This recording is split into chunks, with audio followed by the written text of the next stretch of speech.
Morning light peeked through a cracked window in the Dawsons' one-room apartment, painting thin golden stripes across piles of fabric. Megan Brooks, still in her faded nightdress, leaned over an old sewing machine that rattled louder than the city buses outside. She stitched school uniforms for children she would never meet, pausing only to wipe sweat from her brow.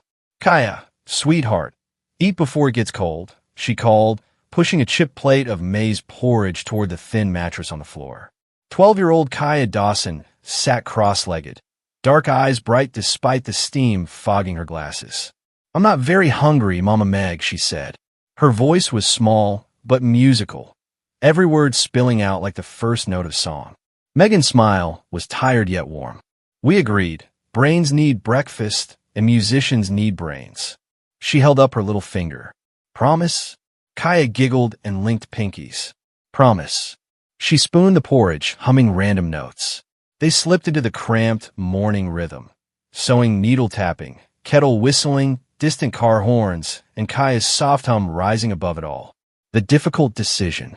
Later that week, Megan counted coins beneath a naked bulb. Her hands shook. Rent was due, fabric prices had jumped, and Kaya still had no formal school.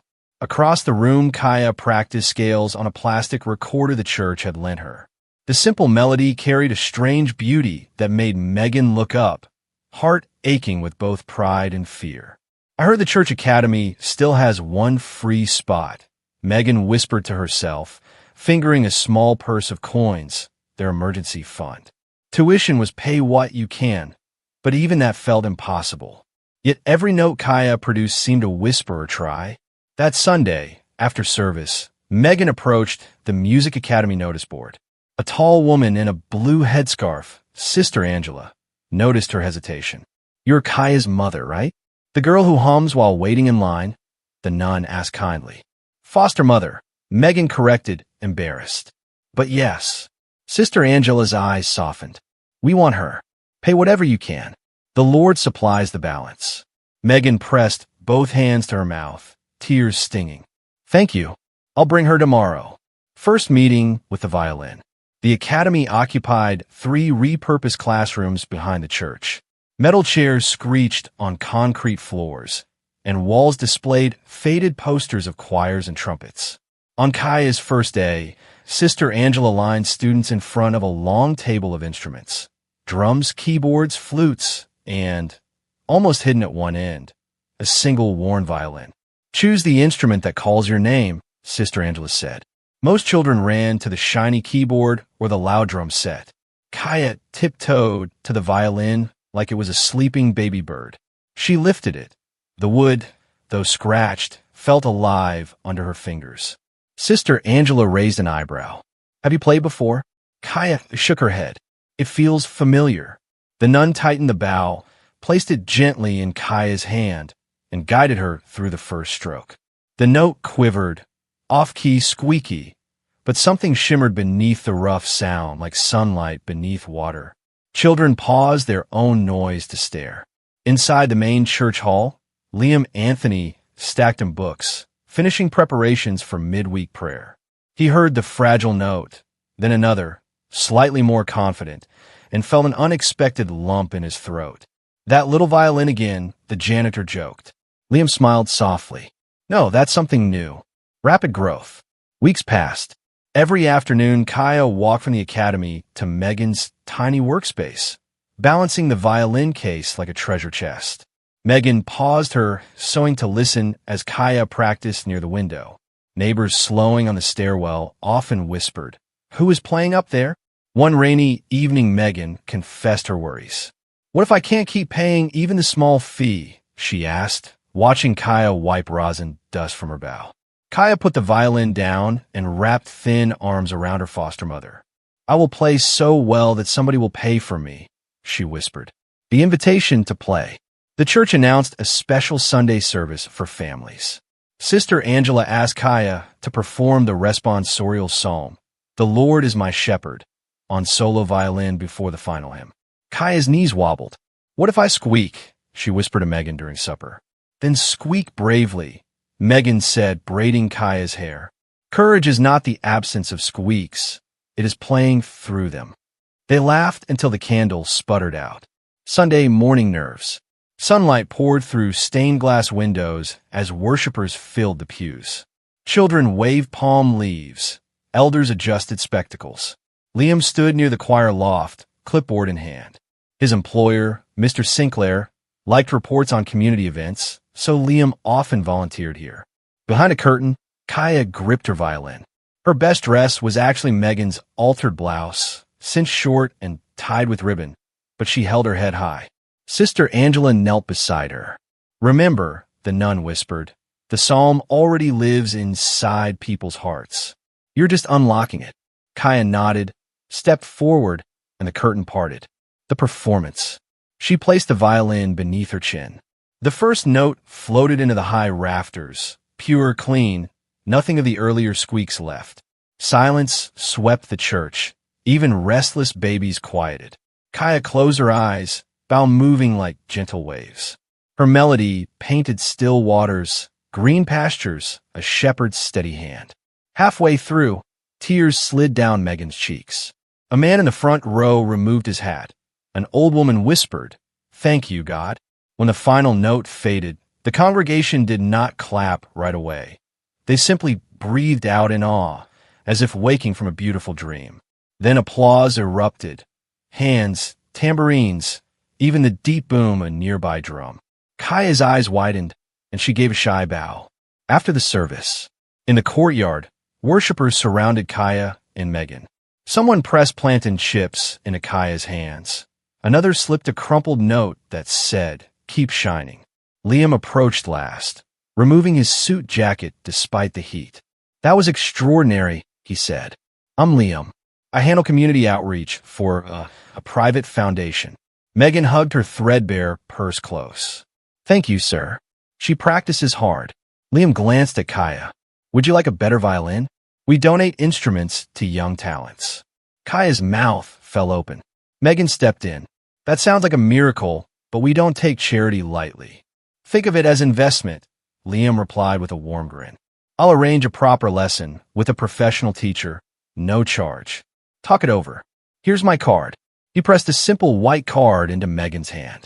Before walking away, he added, almost to himself, "Music like yours needs room to fly." Warm evening air still hung around the church courtyard when Liam found Megan and Kaya near the gate. Crickets were already tuning up for nightfall, but Kaya still clutched her violin as if she might be asked to play again. "Mrs. Brooks," Liam said, giving a respectful nod. Megan shifted her sewing bag to her other shoulder. "Yes. I hope I'm not intruding." Liam's voice was gentle. "May I speak with you and Kaya for a moment?" Megan glanced at Kaya, who shrugged shyly. "All right, sir." The proposal. They stepped aside under a dim street lamp buzzing with moths. "Your daughter's music," Liam began, "moved me in a way I cannot explain."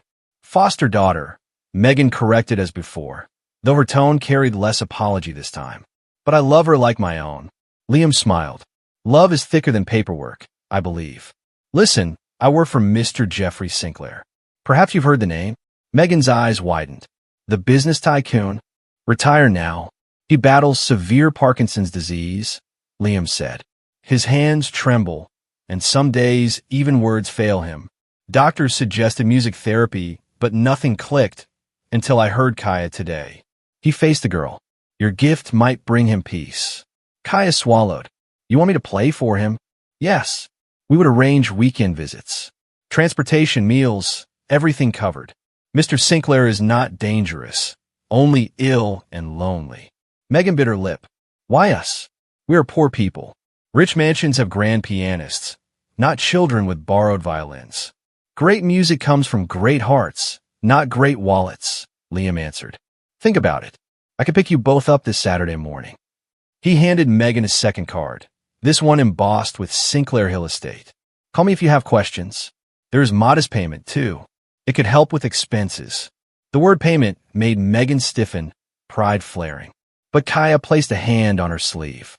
"Mama Meg, maybe God sent him." Megan sighed. "We will pray and decide." The first journey. Saturday dawned bright. Kaya woke before sunrise, polishing her violin while Megan stitched a small tear in Kaya's best dress. When Liam's car arrived, an old but elegant black sedan, Megan climbed in beside Kaya, heart hammering. The drive left the busy streets and climbed a winding road toward a lush hilltop. Kaya pressed her face to the window, eyes wide at manicured lawns and fountains shaped like dancing dolphins. Finally, they stopped before tall iron gates that opened with a soft electric hum. The mansion beyond loomed grand, yet somehow sad. White walls with vines clinging like untold stories. A nurse in a crisp uniform met them at the door. "Mr. Sinclair is in the conservatory," she said, leading them down a long hall lined with oil portraits. Megan held Kaya's hand, awed by chandeliers glittering like upside-down gardens. They entered a sunlit room where glass walls framed distant city rooftops. In a cushioned chair sat Jeffrey Sinclair, hair silver, posture stiff. His left hand trembled gently on the armrest. His right clutched a wooden cane. When he lifted his eyes, they were sharp, not defeated. "Good morning," his voice rasped. "This is Kaya Dawson," Liam said softly. "She'd like to play for you, sir." Mr. Jeffrey nodded once.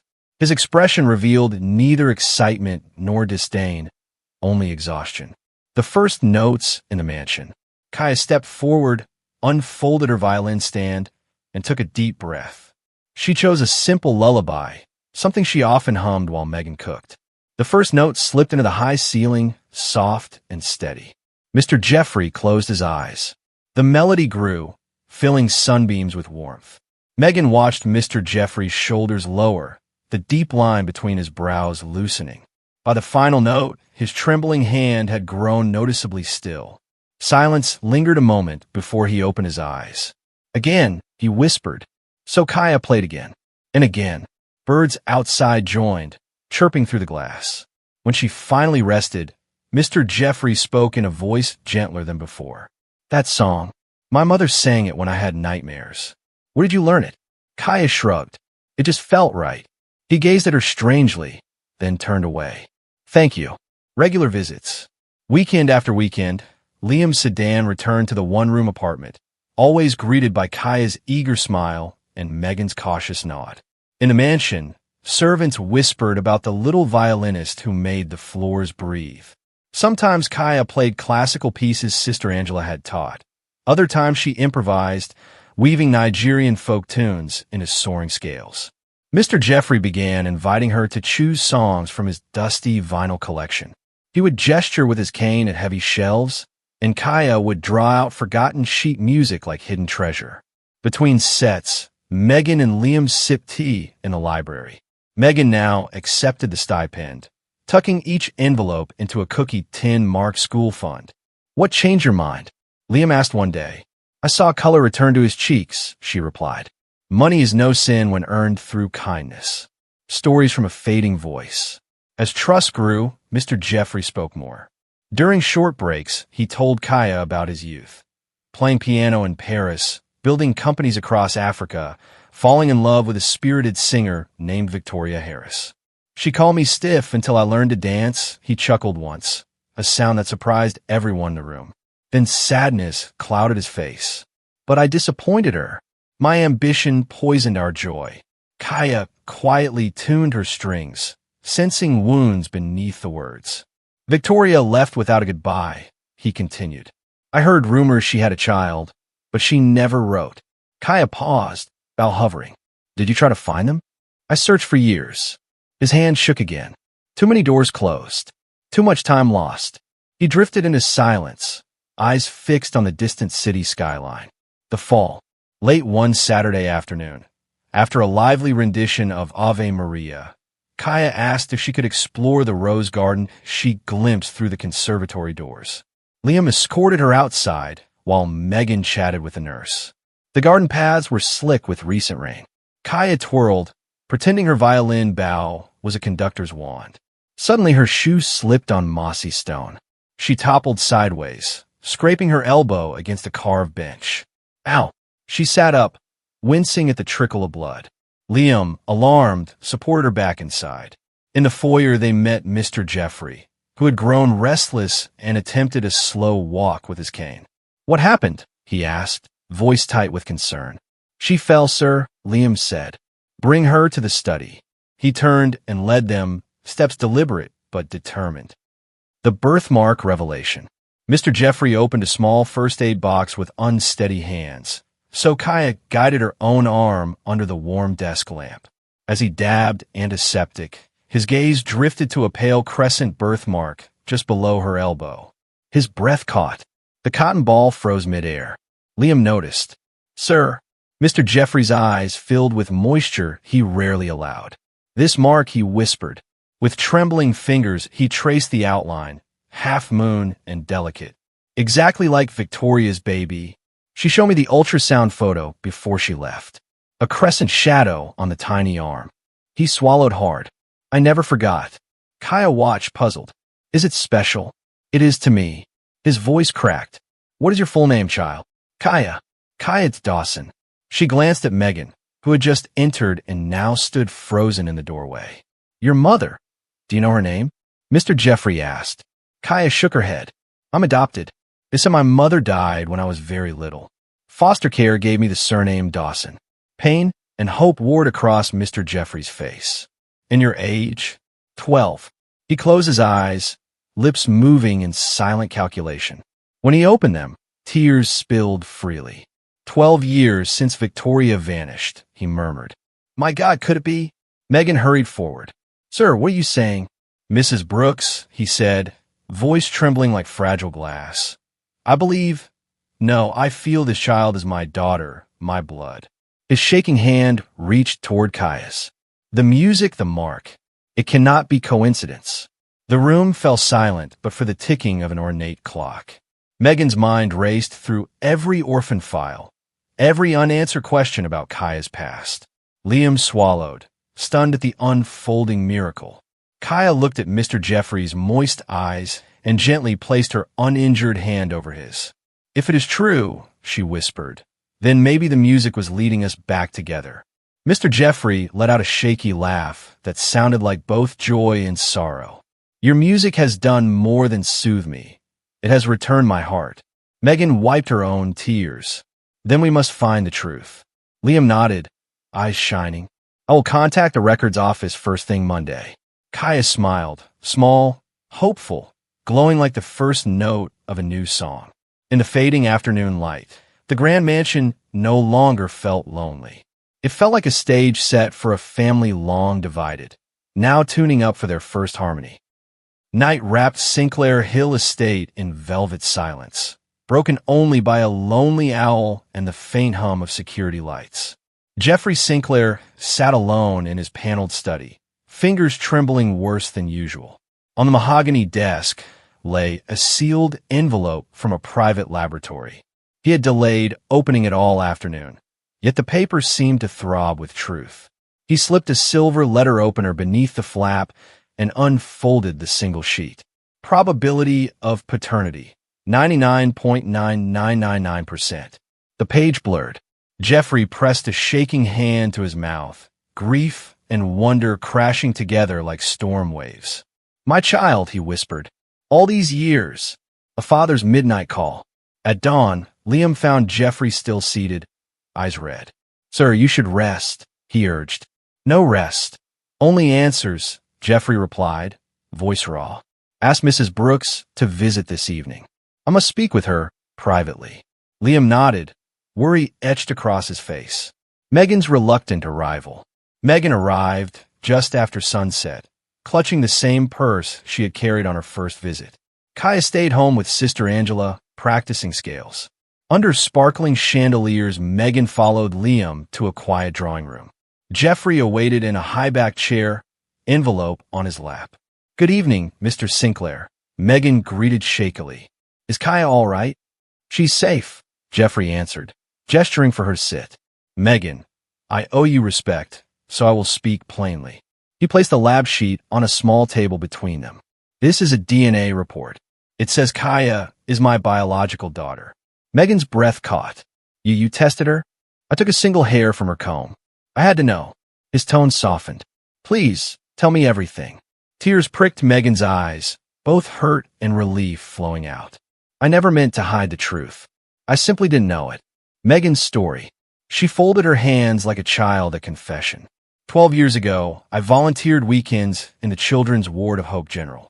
One rainy night, a nurse handed me a bundled toddler found asleep on a wooden bench outside the maternity entrance. No parent in sight. The note pinned to her blanket read, "Only her name is Kaya. Please protect her." Megan's voice shook. The hospital kept her for weeks, but no one claimed her. I was only a seamstress, yet I felt God tugging my heart. I applied to foster her, eventually to adopt, but the file listed her mother as Victoria Harris, deceased from postpartum complications. No father's name. Jeffrey's shoulders sagged. Victoria died, and I never knew. Tears rolled freely now. We argued. She left. I chased contracts instead of her. She tried to tell me. He covered his face. I failed them both. Megan reached across, forgetting status and riches, and gently touched his arm. You didn't know. Blame cannot rewrite yesterday. Preparing Kaya. Later that night, Megan phoned Sister Angela's quarters, voice thick. Please keep Kaya till morning. I must talk with her first thing. Kaya, overhearing murmurs, tugged the receiver.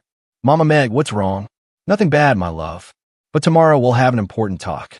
Play your scales, say your prayers, and sleep.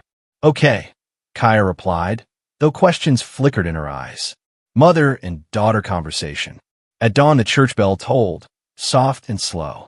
In their little apartment, Megan sat Kaya on the edge of the bed. Sunlight danced on cracked plaster.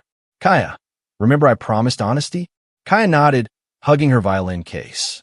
Megan inhaled. Mr. Jeffrey did a medical test. It says he is your biological father.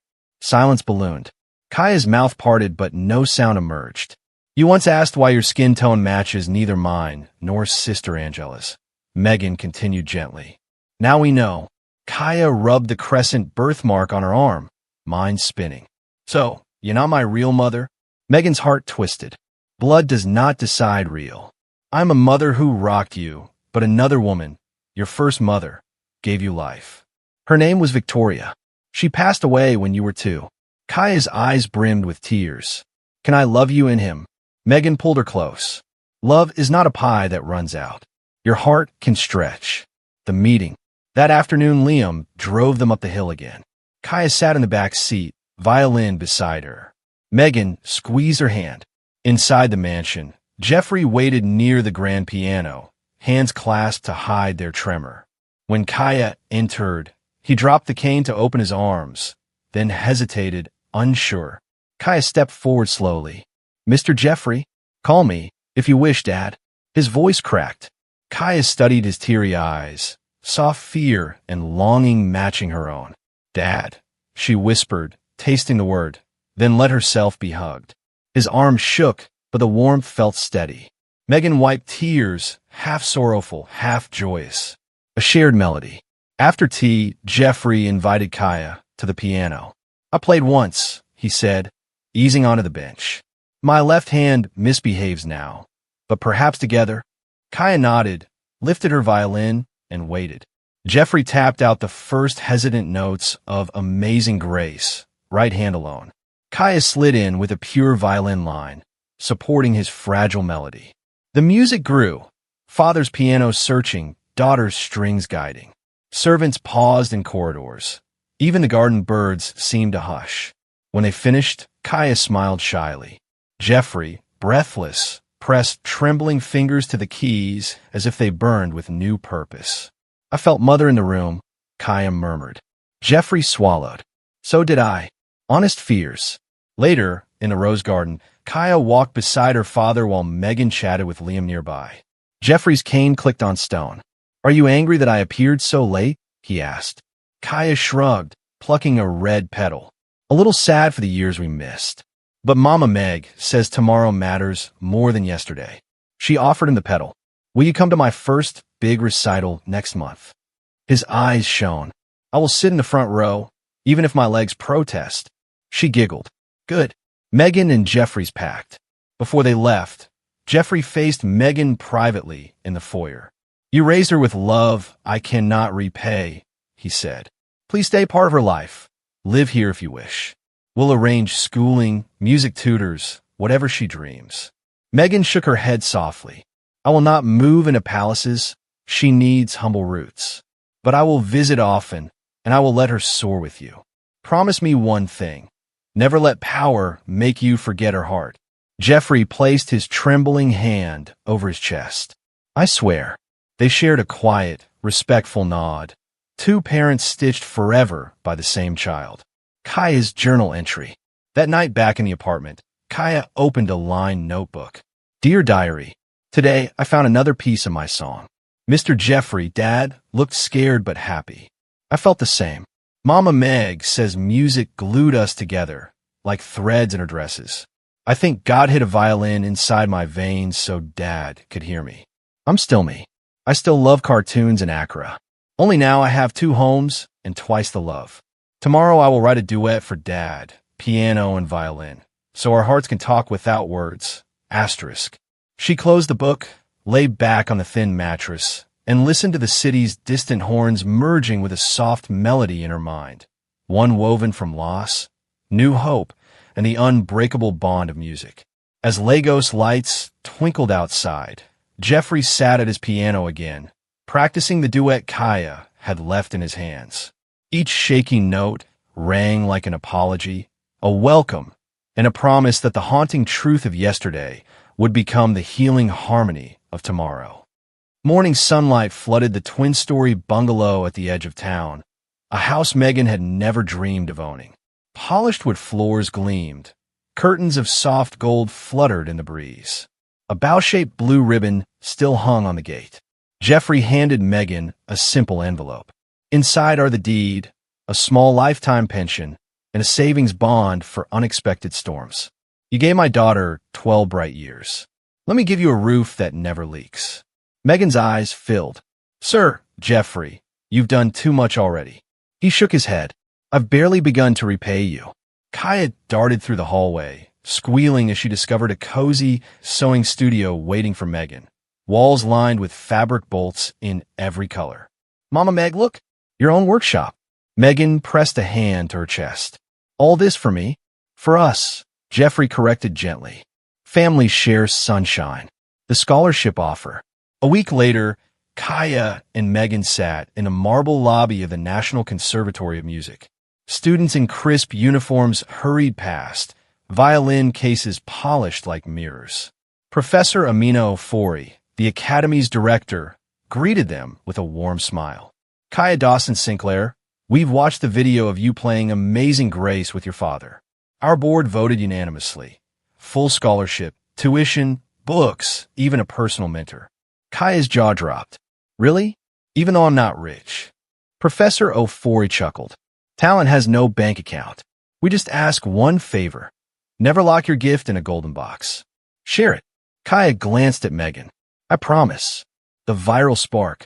Liam filmed Kaya's first day at the Academy for Jeffrey, who couldn't climb the long staircases. He posted a short clip online. From church pews to concert halls. Watch Kaya find her new school. Within hours, the video exploded. Thousands of views, shares, and comments. A popular music blogger tweeted, "Move over prodigies. Nigeria's own violin wonder has arrived." The next morning, Kaya awoke to her phone, buzzing nonstop. BBC Africa wants a Skype interview, Megan said, waving her daughter's screen. And Channel 1 Nigeria just called the house. Kaya blinked. Why me? Because hope travels fast, Megan replied, smoothing the girl's hair. And your story rides on every note you play. First TV appearance. Studio lights blazed as Kaya sat between Megan and Jeffrey on a plush sofa. Talk show host Gloria Abayomi beamed. Millions know you as the girl who found her father through music, Gloria began. Kaya, what went through your mind when you learned Mr. Sinclair is your dad? Kaya gripped her violin lightly. I felt like two puzzle pieces finally clicked. But I never lost Mama Meg. My edges just grew. Audience members wiped tears. Gloria turned to Megan. You raised Kaya while struggling to buy food. Now she's a rising star. How does it feel? Megan squeezed Kaya's hand. Like watching sunrise after a long night. The colors are brighter because we remember the dark. Applause thundered. Jeffrey dabbed his eyes. "May I add," he said, voice steady, "riches mean nothing until they lift others. My daughter taught me that." Social media wildfire. Hashtags bloomed. Hashtag melody in her veins. Hashtag violin miracle. Hashtag from rags to strings. People shared their own reunion stories. Students posted practice videos tagged with Kaya's name, and news sites recounted her journey in crisp timelines and photo galleries. A Lagos filmmaker, Adewale Oak, sent an email. Subject: Film Rights Inquiry. "Hi Kaya and family. Your story sings louder than any script. May we adapt it for cinema? Let's meet." Jeffrey laughed softly.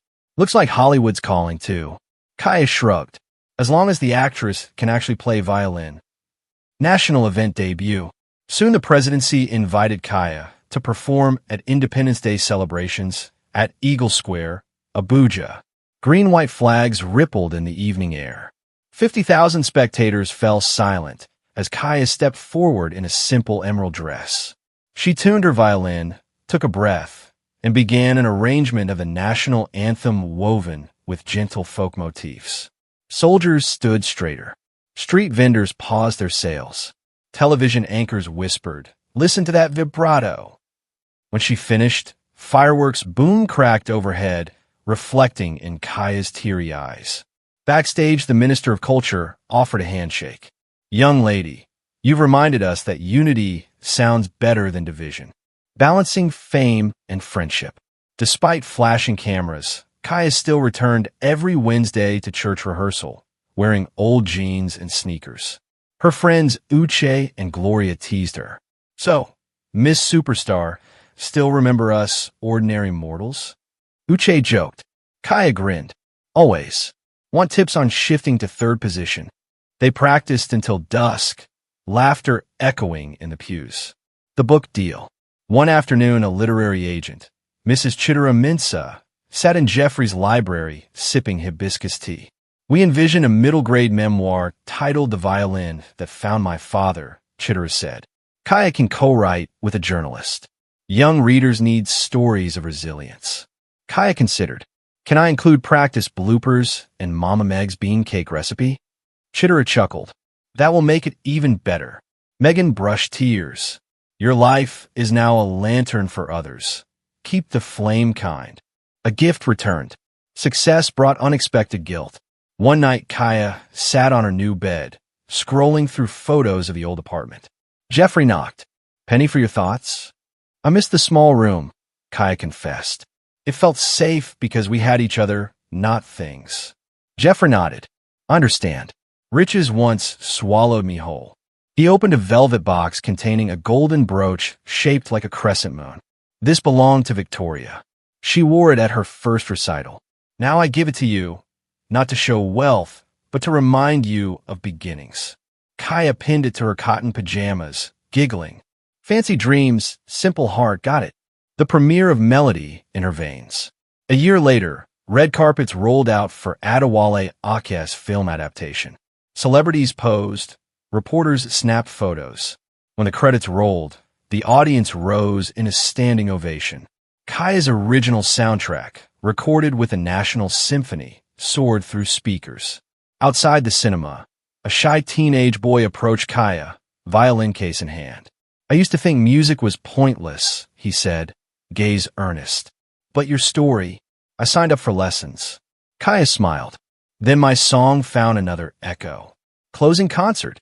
On a calm Saturday evening, the church that birthed Kaya's journey held a fundraising concert for hospital children. Kaya, Megan, Jeffrey, and Liam stood together by the altar. Kaya addressed the crowd. "Many of you knew me before the headlines. You cheered when my bow squeaked." Laughter fluttered. "Tonight, all ticket money buys instruments for kids who can't afford them, because Melody should visit every home." She nodded to Megan and Jeffrey in the front row, then lifted her violin. Behind her, Professor Ofori took the piano. They launched into a new piece entitled Two Mothers, featuring gentle lullaby themes interwoven with strong, stately chords. As music filled the sanctuary, Megan's eyes glowed with pride. Jeffrey's left hand, still shaky, tapped softly in time. Liam filmed, tears fogging his lens. When the final chord shimmered in his silence, the audience erupted. Children waved paper violins they had crafted. Outside, night embraced the city, but inside, light lingered in every smile. Megan whispered in Kaya's ear, "Your melody travels farther than sound. It plants hope." Kaya hugged her tight. And hope, Mama Meg, is louder than any orchestra.